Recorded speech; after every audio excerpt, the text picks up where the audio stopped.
Perkenalkan, nama saya Stan Nathanael. Pada kesempatan kali ini saya akan menjelaskan mengenai computational thinking. Ada 4 aspek yang akan saya bahas. Yang pertama dekomposisi, yang kedua pengenalan pola, yang ketiga abstraksi, dan yang keempat itu algoritma, dan yang terakhir itu ada evaluasi. Selanjutnya kita akan masuk ke aspek yang pertama, yaitu dekomposisi.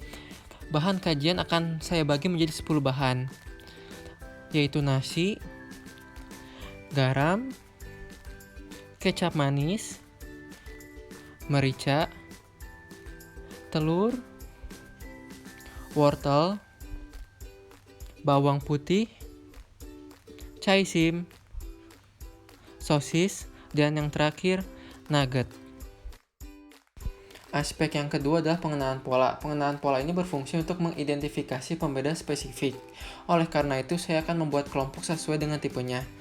Kelompok yang pertama terdiri dari nasi, kelompok yang kedua itu garam, kecap manis, dan merica, dan yang kelompok ketiga itu ada wortel, caisim, sosis, nugget, dan bawang putih. Aspek yang ketiga merupakan abstraksi. Abstraksi itu berfungsi untuk melihat ide pokok dari suatu model ataupun dari suatu masalah, sesuai dengan kelompok yang telah dibuat pada pengenalan pola. Kelompok yang pertama terdiri dari nasi yang merupakan elemen utama. Kelompok yang kedua terdiri dari garam, kecap manis, dan merica yang merupakan bumbu. Kelompok ketiga terdiri dari telur, wortel, bawang putih, sosis, dan nugget yang merupakan elemen pelengkap. Ini merupakan bahan dan alat peraga yang akan saya gunakan dalam pembuatan nasi goreng. Aspek selanjutnya yaitu algoritma. Algoritma merupakan langkah-langkah untuk mencapai suatu tujuan ataupun untuk menyelesaikan suatu masalah. Langkah yang pertama itu memotong semua elemen pelengkap yang perlu dipotong.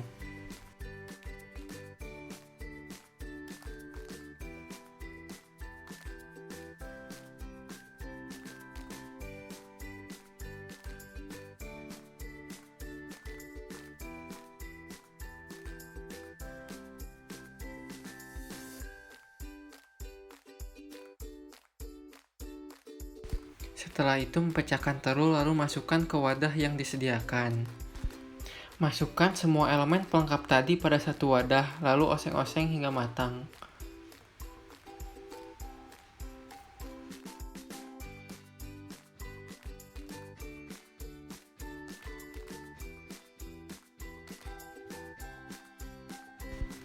Campurkan nasi dengan elemen pelengkap yang sudah dioseng tadi.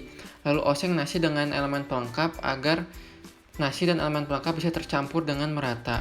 Langkah yang terakhir itu masukkan bumbu yang terdiri dari kecap manis, garam, dan merica sesuai dengan selera masing-masing.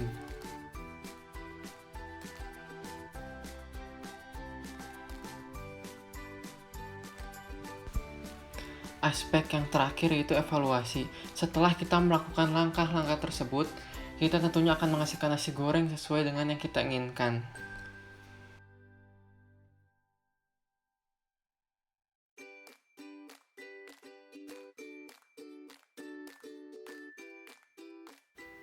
Jadi kesimpulan saya, tentunya ada relevansi antara berpikir komputasional dengan bidang keilmuan saya yaitu teknik industri. Pada teknik industri tentunya sangat diutamakan yang namanya efisiensi dan produktivitas. Dalam berpikir komputasional ini terutama pada pembuatan nasi goreng sesuai dengan ilustrasi yang telah saya buat, kita dapat menghasilkan produk yang sama tetapi dengan waktu yang lebih singkat. Karena pada berpikir komputasional ini, terutama pada prosesnya, ada pengelompokan antara elemen-elemen yang setipe, sehingga pada saat waktu kita memasak, kita dapat sekaligus memasak elemen-elemen yang sama secara sekaligus, sehingga waktu menjadi lebih singkat akan tetapi tetap menghasilkan produk yang sama, yaitu nasi goreng. Oleh karena itu, berpikir komputasional itu sangat membantu dalam bidang keilmuan saya yaitu teknik industri. Dengan berpikir komputasional, kita dapat menyelesaikan masalah atau mengerjakan sesuatu hal dengan lebih efisien. Sekian video dari saya, sampai jumpa.